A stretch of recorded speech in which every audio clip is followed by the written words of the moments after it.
రాదురా ఏ విజయం నీ కోసం నా కోసం, ఎటుపోదురా నువ్వు చేసిన కష్టం ఎప్పటికైనా సొంతం.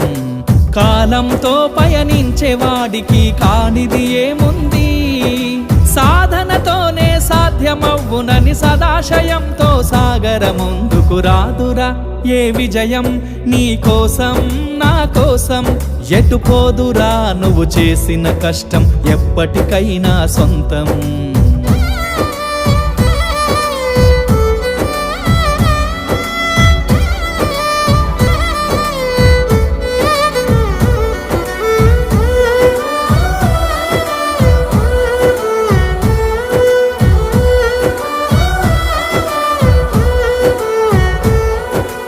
ఆకాశంలో అలలాగా పోయే ఆ పక్షులనే చూడు, అనుకున్న గమ్యమెంతున్న